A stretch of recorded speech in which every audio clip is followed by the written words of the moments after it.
All right, let's do this thing then. Welcome back to another episode of Beyond the Check Service Industry Podcast, where we talk about all things service industry related and whatever else I feel like talking about. If you haven't yet, please go watch my television series Beyond the Check Worker Owner Edition, now streaming on Amazon Prime and Tubi TV. Tubi TV, it's free TV. Yeah, go follow me at Reyshan Parker, Reyshan Parker everywhere, and Beyond the Check everywhere. Yeah, cool. Awesome. I have a wonderful guest today. He's a fantastic chef, human being, and podcaster at the Culinary Libertarian. I say that right? You did. The Culinary Libertarian. With dramatic pause between. Very dramatic. I was a thespian in high school, so. Acting. You old enough to remember the John Lovitz scenes, but Master Thespian? Oh, yes. Master Thespian. As I'm realizing as I advance in my time on this planet that there is an entire era that more and more groups of people have no idea what that is. I look at me like, what? Saturday Night Live started when? Yeah. That was like dinosaurs, man.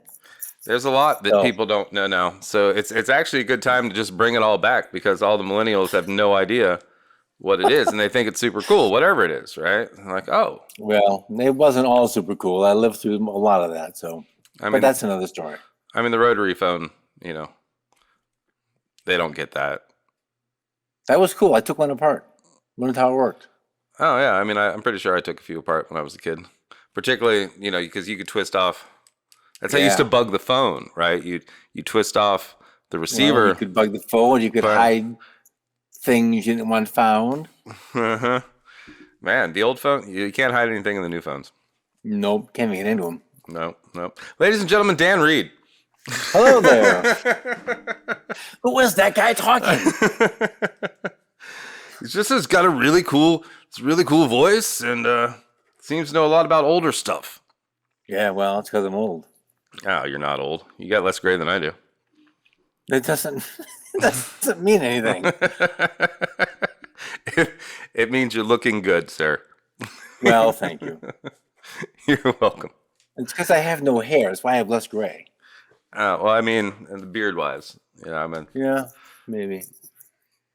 I'm going full. I'm working up to full-blown white. Just in the very front. It's weird. But who cares? Yeah, I don't know. Anyway, how you been? I've been well. Well, that's good. How's sunny Cali? Well, I have no idea because they're south of me, but sunny Oregon finally came back yesterday for about 10 minutes. We got a dusting of snow. What? And cold temperatures. It snowed? Yeah. Does it do that often? Only in the wintertime. Yeah. But it's been we're experiencing now. I know there's weather words for this, and I don't know what they are, but we're going through one of those weird ocean cycles, and it's really strange that we're getting ocean warmth on this side of the mountains. I'm on the east side of the Cascades, and I don't know. I don't live in the mountains before, but the heat is kind of climbing over the mountains and settling in.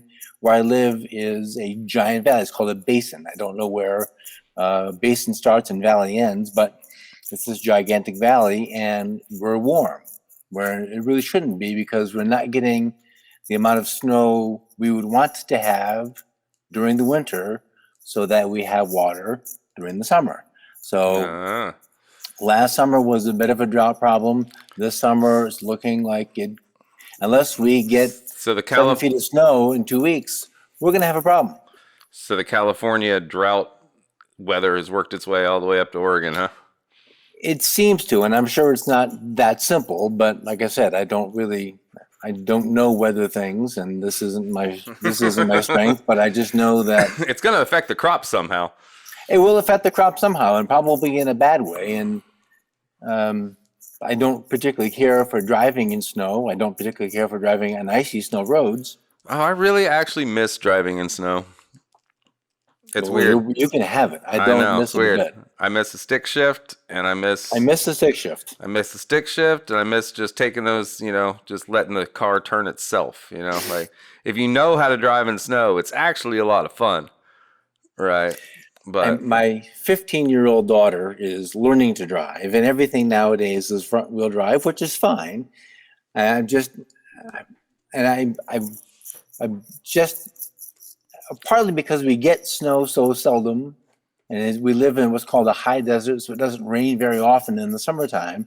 When it does, it gets really slick, and people oh yeah, generally don't know how to drive. no, Now, that's part of the problem. They don't know what to do when the roads are slippery, and so even if you know how to drive on a snowy road, you can't if trust the somebody other else people. doesn't, you got a big problem.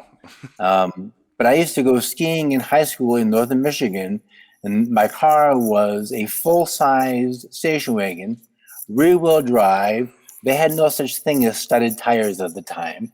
And I'm thinking, how did we go anywhere? I just got in the car and went. I didn't care. It's like, how was that? I'm frozen to paralysis with thinking about doing that again. Just, that's why I know I'm old, because I'm like my dad. I'm not driving any of that crap. I mean, I remember having to like follow the tracks in front of me, right? Like, Yeah, so when I went to college, I went to Ohio University, and so it's like the beginning of the Appalachians, right? So it's a very hilly town, and it's Ohio, so it still snowed a lot. So in order for classes to be canceled, the dean had to declare, or he literally couldn't get out of his driveway. So if it was a level 2, you still had to go to class if the dean could get out of his driveway. makes sense. And if it was a level 3, that was the only way schools were getting closed, because that's like, you're not allowed to go anywhere. But I remember many, many, many a days just following the tracks in front of me super slow, just to like get to class in a level 2 snowstorm, because the dean is too much. He probably had 4-wheel drive too. Fucking asshole. Maybe. Who knows?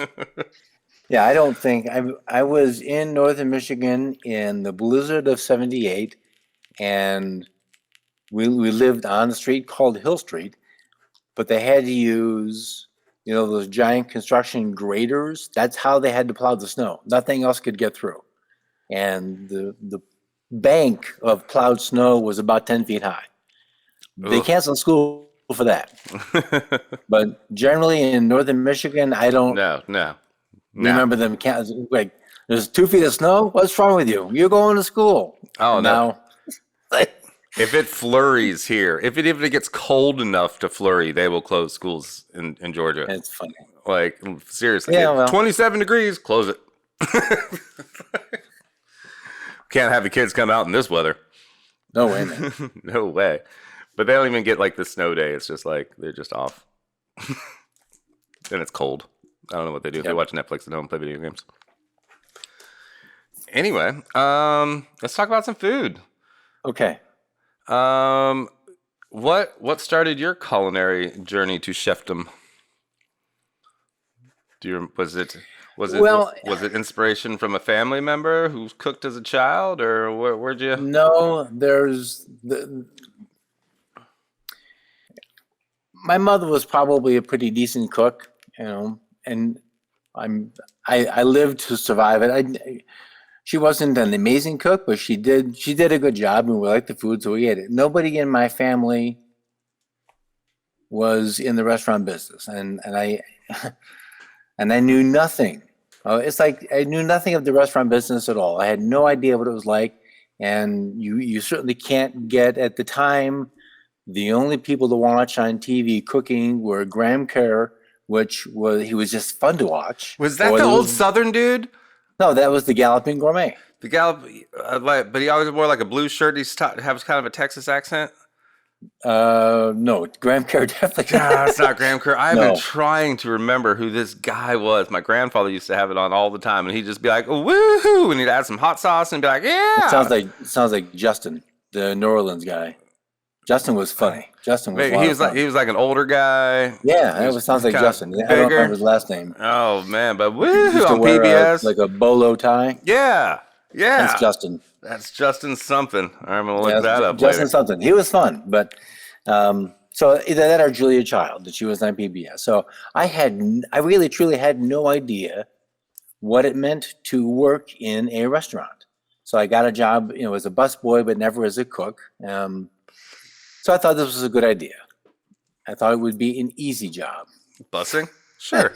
No, cooking. Oh, cooking. So No, definitely not. boys and girls, for you playing at home, restaurant cooking is not an easy job. It is not 40 hours a week. It is not, oh my gosh, look, it's 5 o'clock. I got to go home. Yeah, it's 5 o'clock. You just got to work. You just got, yeah. We haven't even started yet. So there was no familial historical basis for this decision. It just sounded like something that was interesting. I liked eating. I had no idea how to cook. I certainly didn't know how to bake anything, and ruined more stuff than I succeeded at, and still did it anyway. So in Michigan, in the Detroit area, there were a couple of culinary schools, and I went to one of them. And 19-year-old logic is boy logic. 19-year-old male human logic is a particularly odd thing because it isn't logic at all. So this particular 19-year-old was going to school, paying to go to school to learn from these pretty well experienced instructors and chefs. But I also had a job at a fairly well-known in Detroit area restaurant, and Detroiters will know the name Douglas. He was a Chadsey High School superstar named Doug Greck, and in his heyday, and now again, he's a pretty good cook. So a 19-year-old says, well, I'm being paid to work and learn about food, or I'm paying to go to school. Well, duh, obviously quit school and go to work. Right. Well, so that was the decision. And all these years later, I don't really regret the decision, because the course over 40 years, and we're not going to go through all that, was I met some and worked for some extraordinary people. So I don't regret the decision quitting school. But my focus ended up sort of all over the place. It took a while to get my feet under me, because everything looked interesting, and everything can be interesting, but eventually found my way to really being immersed in classical French cooking.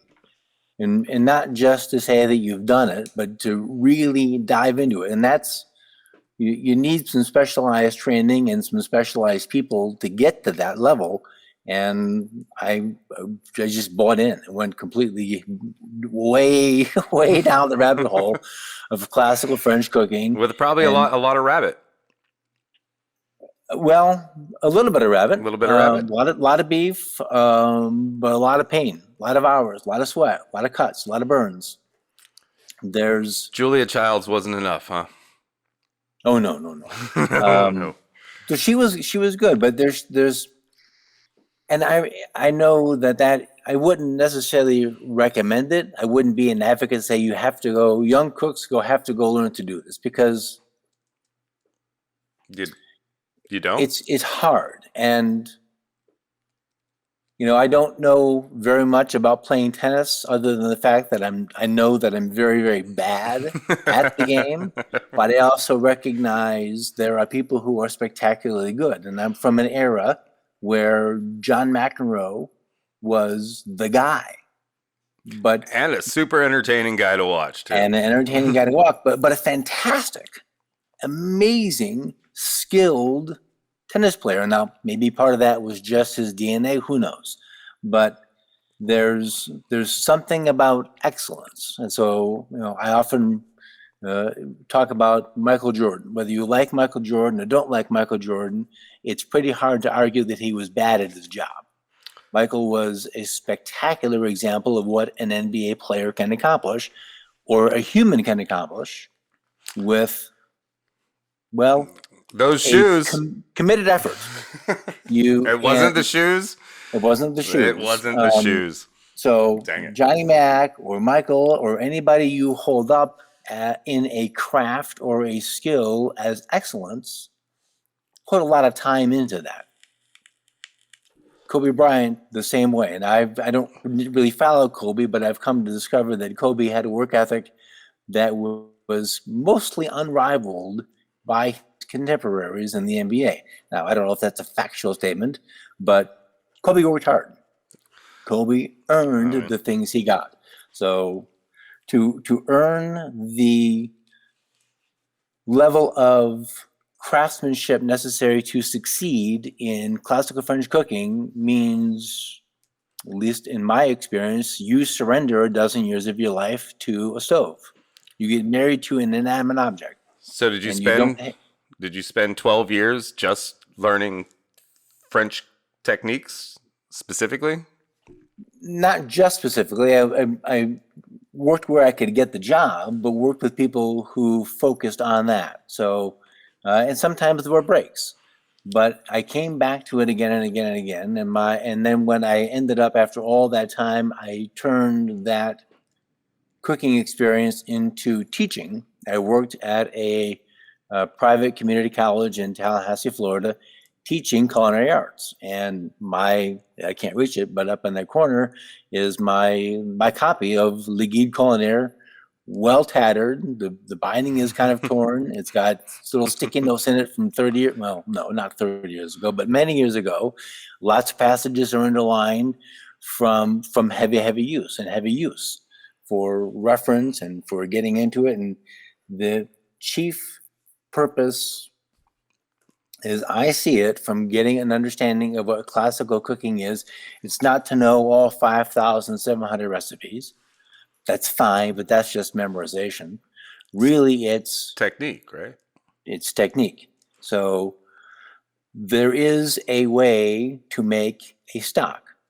Now, there's a slight variation on the technique if you're going to make a brown stock, like a roasted veal stock or a beef stock, because you wouldn't want a white beef stock. That would not be a pleasant taste. There would be any reason to do that, since one of the principal reasons we cook is for flavor.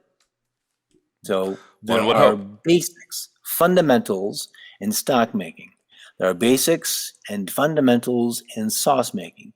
And all of those kinds of those basics and those fundamentals exist in meat cookery, fish cookery, chicken cookery, vegetable cookery, and yeah, you can cook fruits. So it's not that it's intimidating because it's 5,700 recipes. It's intimidating because now Escoffier cooked for kings. So there is an obvious expectation that the king is going to get the absolute best that there is. That's somebody else's podcast, whether that's actually the case or not. But it's recognized that that should be so, at least if you're the king. So there is an expectation out of doing classical French cooking that it's going to be the best there is. Do you have to have truffles and foie gras to make classical French cooking? Absolutely not. There is a dish in there called chicken Maryland. Oh my gosh, chicken Maryland. It's fried frickin' chicken, folks. All it is. Really? No kidding. It's fried chicken. It's just fried chicken. It's just fried chicken. Made the same way, southern egg drenched in egg, flour, and fried. It's fried chicken. Boom. So it sounds amazing, but it sounds terrifying until you take the mystique out of it. So chicken Maryland is fried chicken. So you can be fancy tonight and make fried chicken. Look, honey, I made chicken Maryland. And fried chicken crosses almost every ethnic cooking culture across the world. Almost every culture has a fried chicken. That almost certainly has to be true. Yeah, it is true. But I would think possibly the Inuits may not have fried chicken. Maybe not the Inuits, but like from China all to Russia to to Mexico, we are frying chicken. There is around the world version of fried chicken, absolutely. And the technique is inherently the same across borders. Does when thinking about like other cuisines, so like the opposite of the world, they have different ways of even just slicing their vegetables, right? So if you go to Korea, like Korean housewives, Korean chefs, they don't slice things the same way that American trained chefs do. Have you ever noticed that? That there's not like one way to julienne an onion. There's actually multiple different ways, and you see them do it, and you're like, you're doing it wrong, right? But they're like, no, you're doing it wrong. Well, now the onion thing is interesting because as the student in school being taught now at the risk of generalizing, most culinary schools probably teach the classic French way of cutting in the onion, which obviously you peel it, cut it in half, put the root end down so that you're cutting it sort of through the equator. No, wrong words, to the poles, north to south. Turn it on its flat side, and they make cuts down. They cut sideways, and then finally chop it. Yep. And because this is what you're being taught in school, most students aren't going to say, no, I'm not doing that because I have to chop this onion to get a grade and I have to get the good grade, blah, blah, blah, blah. Fine, whatever. I understand that. But if you examine the construction of the onion for more than a second, you realize that it came to you already kind of pre-sliced. Yeah. You just have to figure out how to use its shape to your advantage. And there's a way to do that. And so when the first time I saw people either cutting juliennes by sort of following the shape of the onion, it's like, well, this is interesting. This feels wrong because my chef instructor said this is the wrong way to do it. And this is that statement. Right. I was taught something different. So this is wrong. Is a terrible, terrible statement. Only on the face that there's no certainty that what you were taught in cooking, in law, in economics, in history, in writing was, quote unquote, the right way. Yeah. It was the right way on that day to get the grade you preferred from the person giving the grade for doing the thing they preferred. Now I don't know too much about Vietnamese cooking. I know a little bit about Vietnamese food because they peel the opposite direction too. So like they do. I noticed that. That's kind of, it's like watching a left-handed person cut with a knife. My fingers hurt because I couldn't do that. No, but watching them go quickly with a French knife, I just So my wife's determined to cut all vegetables with a paring knife. It's so annoying to me. I would be triggered by that. And I find myself going, can you just do it the right way? And she's like, there's not a right way. Let me just do it my way. Like, but you're doing it wrong. And she gets so mad. Is she there, Jordan? Can you hear this? Yeah, tell him if he wants to eat, you'll cut it the way you want to. When I can get her to actually try to make something, yeah. So I just have to stay out of the kitchen, so I'm not there telling her she's doing it wrong. Well, so it's interesting because as the instructor. Now I was kind of that dickhead about you're not cutting it right, and then there is a reason to put cooks through the process of learning knife skills. There are reasons that a piece of carrot cut too big and a piece of carrot cut too small is undesirable in a saute pan, because then the small pieces burn before the big pieces are fully cooked. Right. And that one is aesthetically bad, but even more important, it imparts a burn flavor into the food, and nobody wants that. So having a uniformity in your knife skills does actually serve a purpose. Oh, for sure. I mean, you have to be able to use the knife before. Yes. So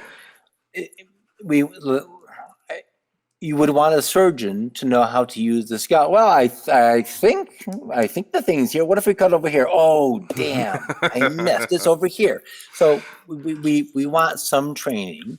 Surgery is much more significantly important than whether or not you cut your carrots the right way. I mean, I have trouble piecing up a chicken still, and it's relatively there for you. The roadmap's pretty much on the chicken for you already. It is. Well, and so we went through one restaurant in Southfield, Michigan.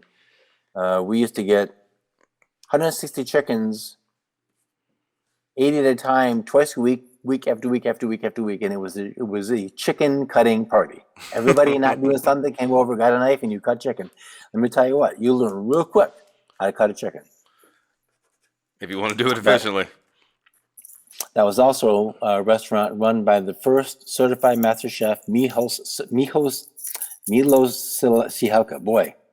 Yeah, that's a mouthful, Dan. It's a mouthful, it is, Dan. And that was just water, as far as you know. Milos Sihelka escaped Czechoslovakia to come to Canada, then to the U.S., and was. I've known a handful of certified master chefs, and some of them from the very old guard. Like we're talking, the old French, German, hardcore, meanie pants chefs. So there was actually like a title given at one point of. Yeah, the American Culinary Federation Master Chef. hands out. They don't hand out. Award. They award, although, and now I think it has been. I think the test has been diminished from what it originally was. But when it first was created, it was a 2 weeks adventure at the Culinary Institute of America, and it was brutal, absolutely brutal. And Brian Polson's maybe his second book follows. No, Brian Polson's the cook. Who's the? I forgot the author. Anyway, Brian Polson used to be sous chef for Milos, and still has a place, as far as I know, in suburban Detroit. Went and took the test, didn't pass, but it's hard. But passing the CMC test is a really big deal. It means you can do damn near everything there is to do in the kitchen, including bake and pastry, which most chefs do one or the other. Yeah, and they can be amazing line cooks. They can manage 9 saute pans and the griddle. Everything comes out fine. Say, hey, I need you to make some biscuits. No, I ain't that. I will cut off my foot and dissect it for you, and I will make a galantine from my toes, but I will not make a muffin. And there's something weird about how, and it works the other way around. You ask the pastry chef, I need you to go cut the line. I ain't doing that. I don't know what the hell to do. I don't know what a saute pan is. So there's this weird line where cooks, really highly skilled, amazing, technically proficient cooks, won't touch the a other biscuit side. or a muffin. No, I ain't doing that. No way. No, So, I mean, you see the people on MasterChef, right? And you ever watch MasterChef? yeah, that's the Gordon Ramsay show, right? Yeah. I think it's all around the world now. But Yeah, I kind of admit I liked I like that show. I don't watch it much anymore. I don't watch TV pretty much at all anymore. But when it was on, I liked it. I like the kid version better. They're much more friendly. I had a contestant on a couple weeks ago who was on season 3, and Those kids are amazing. The kids that cook on that, and there's one. Gordon's nicer to the kids, and it's nice to see that Gordon. I mean, he's got a kid, so he knows how to be a nice person. yeah, and But the kids are just nice to each other. yeah, but they can cook. Yeah, it's Like, holy amazing, crap. right? Like there's an 8-year-old. There are fucking adults that can't do 8-year-old. that. Like, holy shit, man. Like making coco band and like you fucking just ingredients I've never heard of, and you're 7. Like, come on.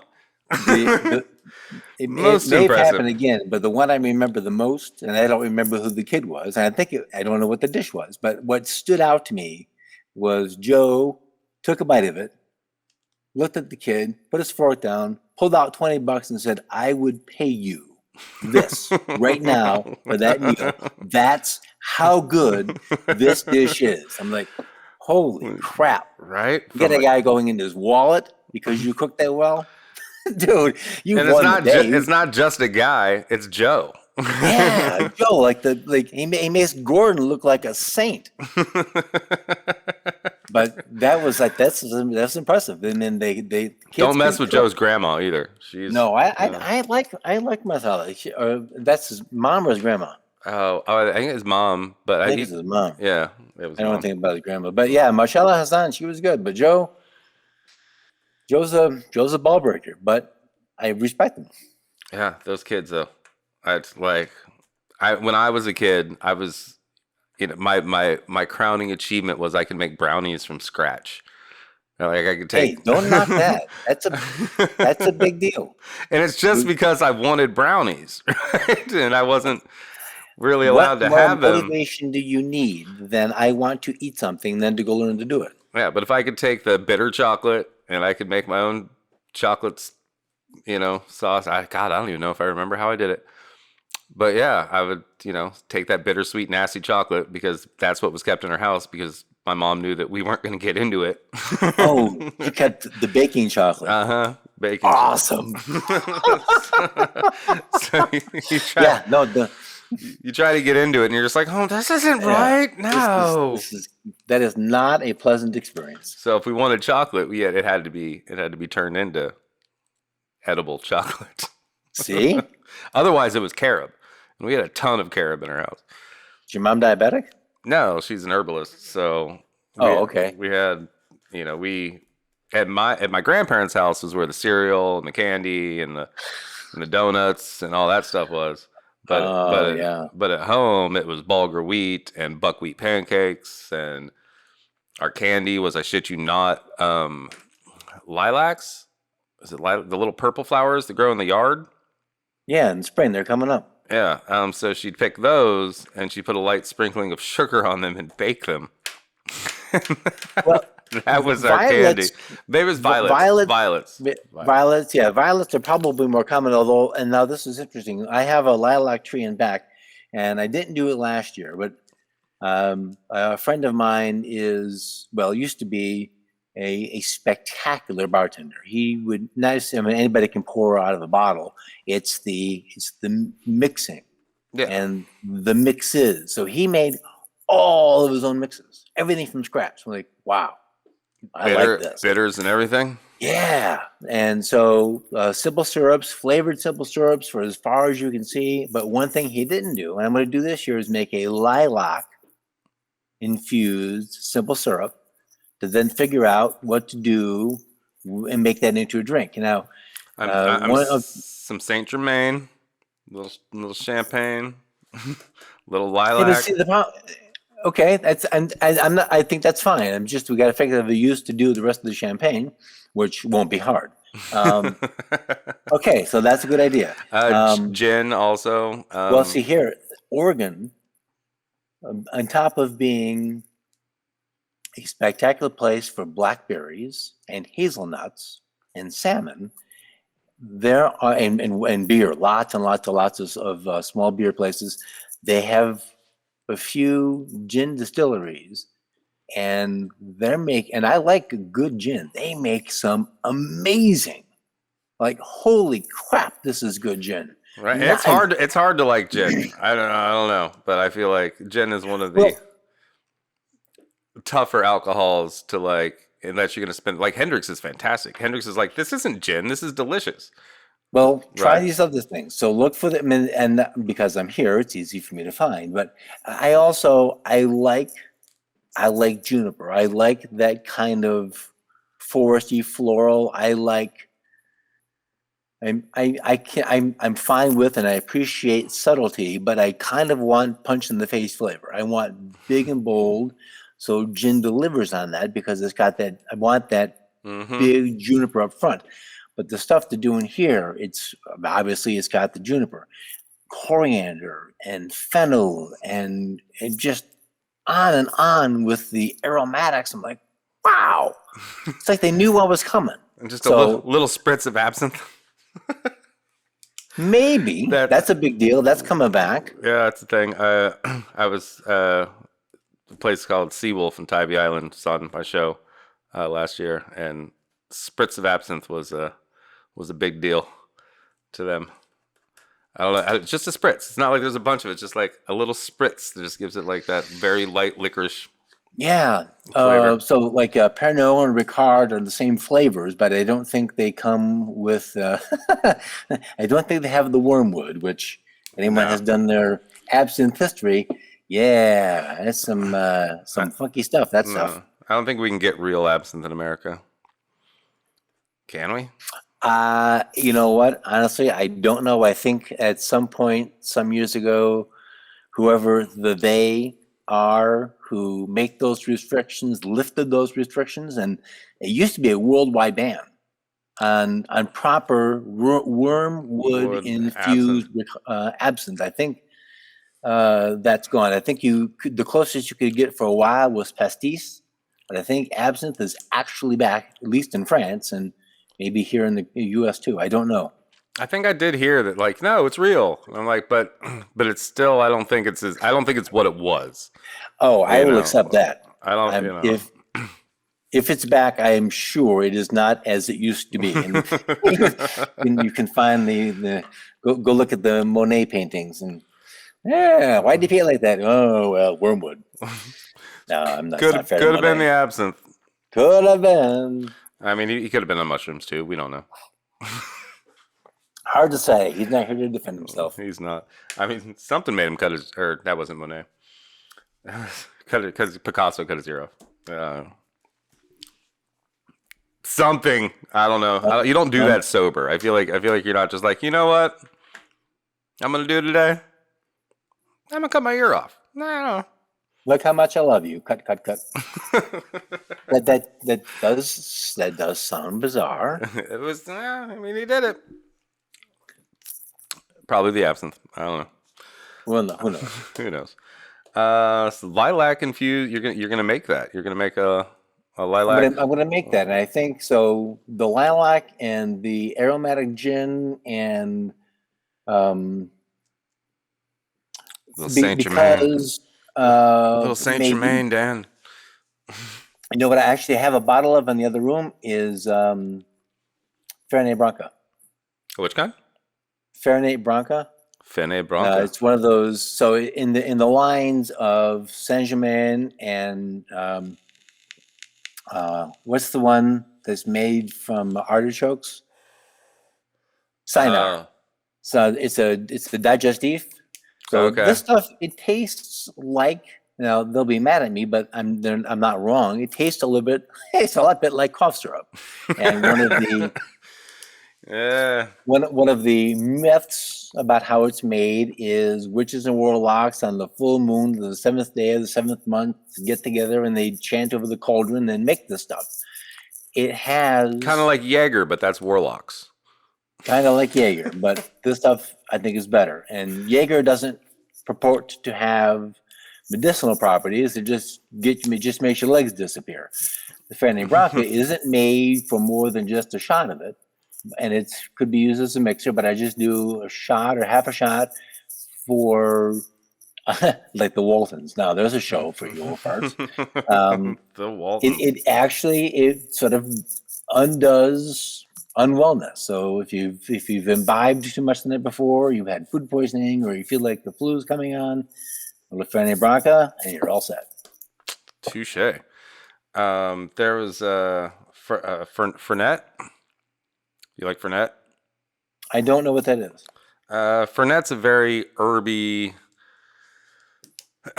aperitif again. Like it's almost. You ever had like an echinacea tincture, or like an herbal tincture of any kind? Probably not. You're in Oregon. You should be able to find some somewhere. Well, I probably could, but I don't know. I haven't looked for them. I'm sure they're here. So it's just it's almost just a very herb based liquor. I don't actually like it, but a lot of people love it, and it's good for settling your stomach. It's good for it's actually a medicinal liquor, I think, because it's mainly a tincture, really is what it is. Right. But I grew up with tinctures, so like whenever we were sick, like I was being fed alcohol as a child. I didn't even realize it. It was just like echinacea tincture when you have a cold, and it doesn't getting well. Vicks. Does it still Vicks? Was it Vicks 44? That was booze. I mean, we all had that as kids, but it wasn't every night. You had it when you were sick, and Shot of Sun the Comfort did the same thing. You sweat out the bad, and then you're fine the next day. Well, you know what else we had?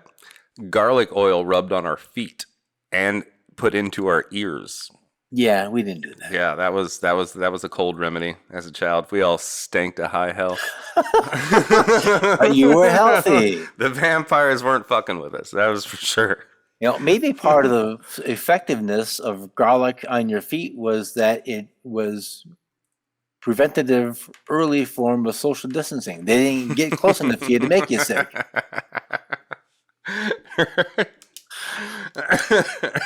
Not the antibiotic properties of it at all. That joke 2 years ago would have been useless. It would have totally been useless. Now it makes full Now it's sense. funny. Yeah.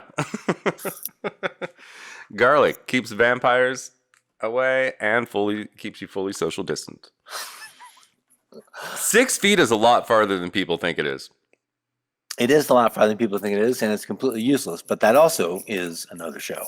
Right, but still, I was impressed by somebody one day was at my house, and they're like, you think we're standing far enough apart? And I was like, yeah, I don't know what. Yeah, sure. And he's like, well, hold on, let me just show you what 6 feet really is. And he pulled out his he had a tape measure, and he's like, that's 6 feet. And I'm like, holy shit, that's far. Like, there's no way in hell that anybody's staying 6 feet away from fucking anybody.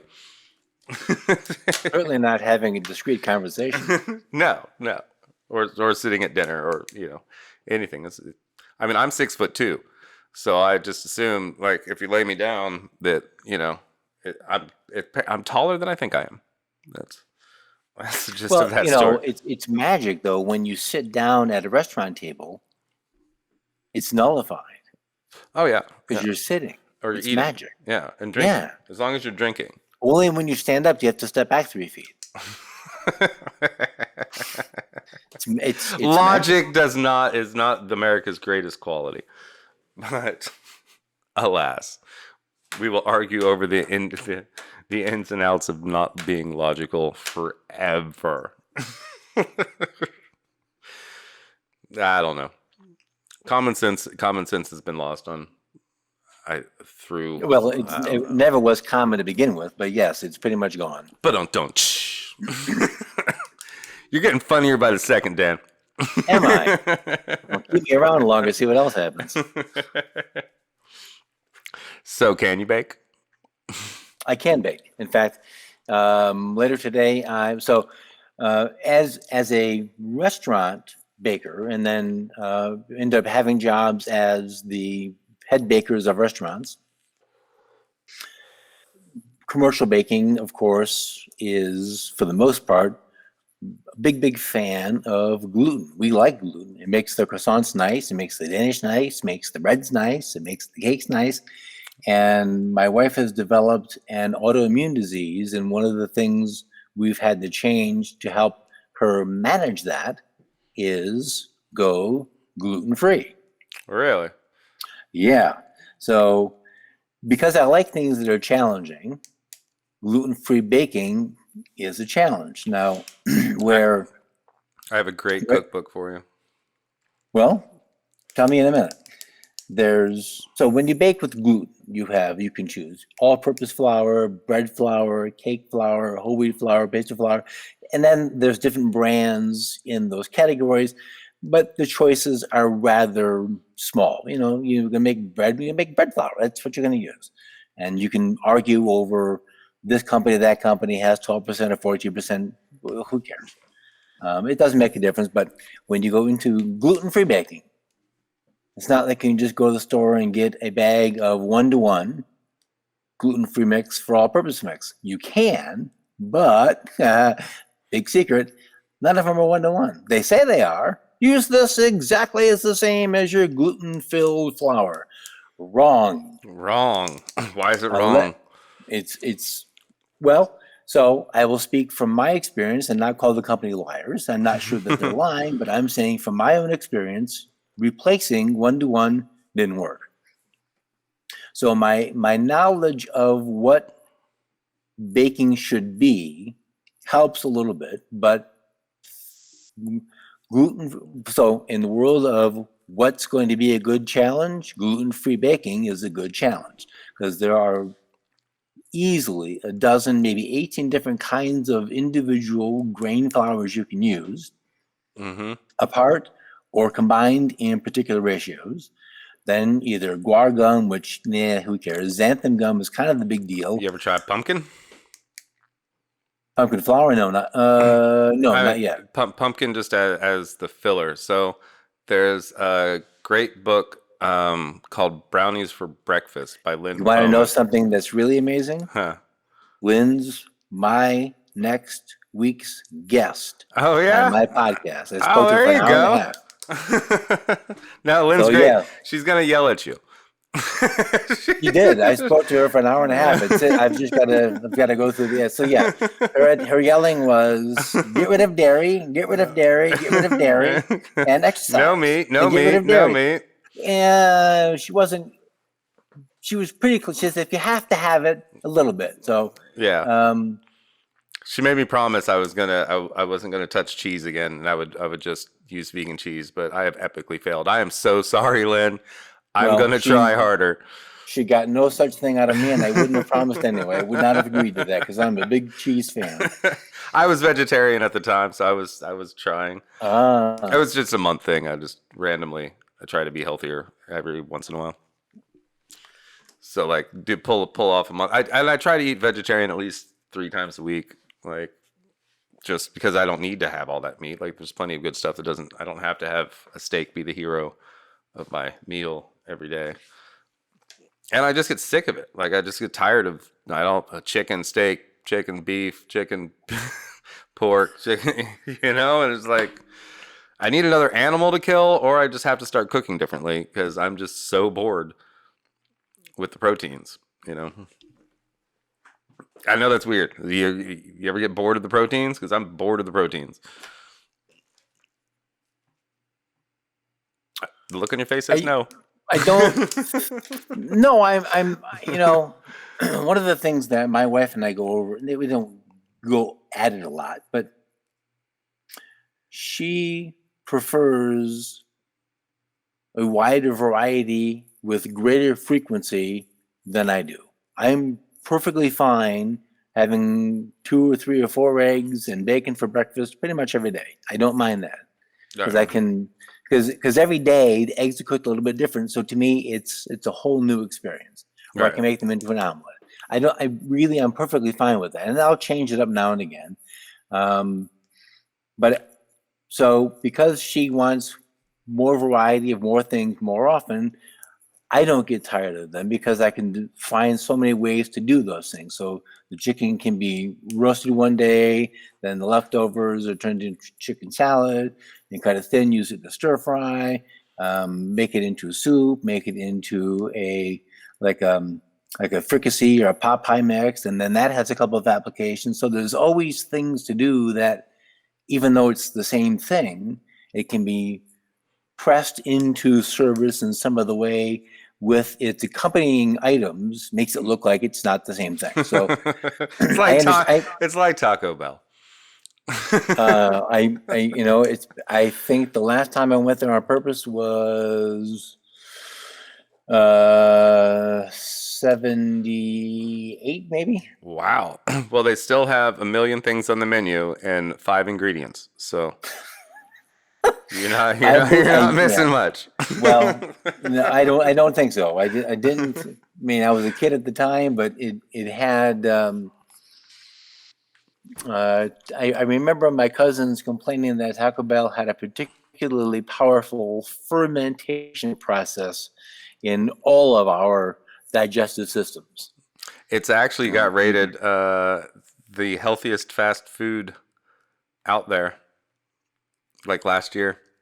I don't know if that's true or not. I just know that if you order properly, because level of flatulence was off the chart. It was a room clearing, eye watering, gag inducing. Like we're not doing that again. So all right, you stay away. We'll stay away from the bell, Dan. Yeah, I don't do that anymore. I don't do that. They got a 7-layer burrito. It's just all pretty good for you. It's rice, beans, lettuce, cheese, tomatoes, sour cream, guacamole. Yeah. So it's just all vegetables, right? So I think it's the 7 layer burrito that got them the old healthiest thing because Could be. it's just compared to other fast food places, right? Not like Yeah, yeah. I think they're all. I think they all are the same level of bad. Why don't we have healthy fast food? Why don't we have healthy fast food? Do people think It's that they just want no one's going to go to it, right? Like, or is it the cost not effective, right? well, so it sounds like a good question, and it actually is a good question. It requires at least one explanation. What is healthy? Fresh, not processed, right? Like, and I think the problem is that it's not scalable, right? It's not corporately scalable to be able to have, to be able to pull up to a drive-through window and get like a good kale salad and a farm fresh piece of chicken, right? Like it's not scalable unless you Well, literally had so a full-on farm-to-table fast food restaurant, right, which just operated with all their local farms, and menus were all slightly different because maybe the ingredients weren't available, right? And so to make it the McDonald's cookie cutter corporate expansion is a difficult thing in and of it itself to sounds do. like there's two things. Having a excuse me, having a fast food restaurant. There's there's a place in my town. It happens to be a Mexican place, and um, I don't know if it's a chain. I've never seen it before. It could just be that it's this one in this town, and they do one thing. This has nothing to do with the food immediately, but the place is immaculately clean. Shiny, And as a cook, like an Apple store, not that immaculately clean, but but pretty fucking clean. but it's a restaurant. So when you walk in and you look at the back line, the griddle is clean. Now it's in use, so it may not be shiny metal, but I don't want that from a griddle. I know that that's not going to be the case, but it's not covered in drips and goo from the last 9 weeks. The stainless steel wall in the back is clean. I can see where someone had cleaned it down. The floor in the front is clean.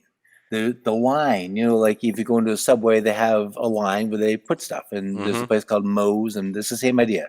You send this down. This is Assembly line food. kind of piecemeal. Yes, that's the word. Thank you. Assembly line, but it's clean, and you don't really pay attention at first and say, wait a minute, this place is clean. Holy crap, this place is clean. I want to come back here. It's just because it's. I feel sanitary. If they care enough to keep the place looking nice, then I feel that they care enough to make sure that the ingredients are well tended to, and that's thought it was true, but certainly is a nice visual comfort as the guest. It's like, wow, how about to eat what it looks like they care about the place. But it smells good. I walk in the place and it smells good. I DoorDash there, and I walk in, it's like, oh man, this place smells great. They're fast, it's clean, it's organized. They probably come as close as is possible to what you're talking about. Now, I think the problem really would lie in, because we're out west, it is. You have the mentality. Well, beef is obtainable. There are ranchers not that far from here. Now, part of the problem, one of the answers to your question about why is it not the case that you can just go and build a fast food restaurant that has fresh chicken and fresh beef? Part of the answer to that is the federal government and the Wholesome Food Act of 1967. Mostly for commercial purposes, you can't go to your farm down the street and say, I need a dozen chickens, I want 2 tenderloins, I want a half a cow. They can't do that. They're just not allowed. They're not, well, let's go back to that. Not allowed. That's a problem. So Yeah, like why can't I buy fresh produce and meat from my local purveyor? because your overlord said you can't. My overload? Overlords. My overlords. Well, fuck them. Who gave them So, permission to be my overlords? well, now that's also another show. We're gonna have to do another showdown. They no one gave it to them. They just flat out took it. So, but restaurants, we have a lot of farm to table, restaurants around the country now, and is it a special license, that, or does it need to go through Cisco? Is that the thing? Is it lobbyists holding on to, their profits? Well, what is coming from the farm that's being served at those farm to table restaurants? Is it protein or is it mostly produce? I mean, I've been to several where it's all of the above, like where everything comes from the farm except for like the fish, like everything, or from local farms, right? Okay, now I don't actually have an answer to that. There's a who wrote the book? I can't remember the guy's name. There's a book about food freedom and liberty, and that's not the title. And I did have a blog post about it, but there's more than a few examples of farmers who went to have, they butchered their own meat, cooked their own meat, invited people for dinner, and the FDA and the USDA and or both showed up and shut them down. For cooking their own product and eating their own product. Yes, because it wasn't inspected. That's just so ridiculous. you in many, now I don't know, and I would actually, as the culinary libertarian guy, this is something I should know the answer to. So you've given me an idea for another show. You're welcome. What is the loophole here? Is there a loophole? How is this being done? Because it's a good thing to find out. Maybe it's the processing center, right? So maybe the cows are going to processing and they're inspected at processing so that it can then be shipped out to the restaurants. I'm just guessing. I would shot in the dark. That's possible. What most people probably would find amazing is that 80%, and let's just be conservative and knock it down to 60, but I'm pretty sure 80 is right. 80%, 60% of the beef processed and sold in the U.S.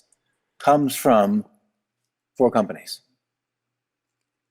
That they're all just taking the meat from a whole bunch of different ranches from around the country, yes. Right? Yeah. So the cow you're eating is more well-traveled before it was slaughtered and then after the case than you are. So when you read in... Yeah, and that's the problem.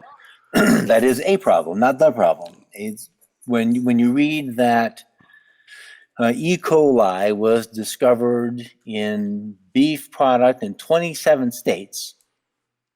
It's not that there's 27 issues, it's that there's one issue at this gigantic factory where the cross-contamination is so bad that it ended up in 27 different states, making a couple hundred people sick.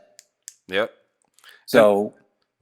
And I'm sure those huge companies have lobbyists that keep the laws benefiting them. The crony capitalism and the lobbyists and the circle jerk going on that allows that system to stay in place is obscene.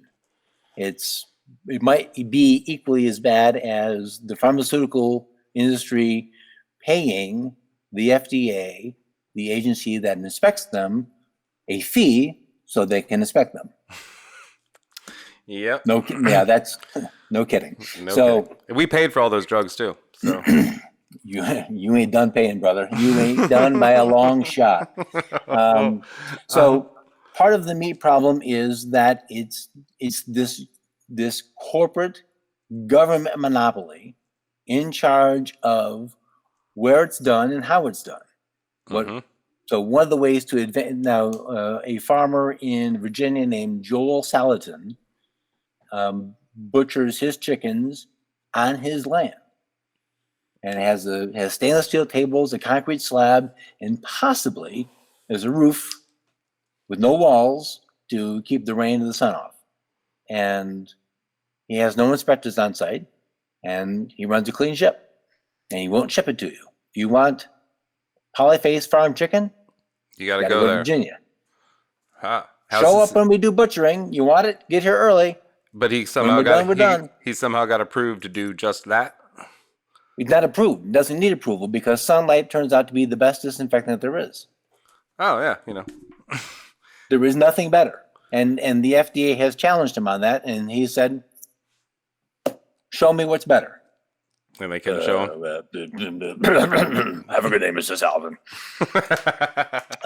In Michael Pollan's book, The Omnivore's Dilemma, I think there's a whole chapter on, it's actually a really good book, because the last chapter is about, he wants to make a meal entirely from his own hands, meaning not that he foraged all of the ingredients or participated in the butchering of the animals. And it's been a while since I've read it, but it's a fascinating read. And there's a whole chapter on Salatin. Joel is an animated character. He's got many of his own books out, and is on one of the leading people in the fight against monopolistic control over food, particularly livestock. Yeah, that's one of my mom's favorite books, actually, The Omnivore's Dilemma. Well, it's a good book. There's a guy from Kentucky, Representative Thomas Massey, has introduced into Congress a bill called the Prime Act, which they always mean some words. I don't remember what the title means, the acronym is, but basically what it is to allow your local farmer, rancher, give him permission to butcher cows at his location and sell you the meat. Now, in Oregon, I know that there's a pork producer. She's not far away, and I can get pork from her. And I need to contact her and find out what is it exactly that allows her to do that. Yeah, you should just have her on your show. Maybe I should. Dan, what do you have? What do you have? What are you having for dinner tonight?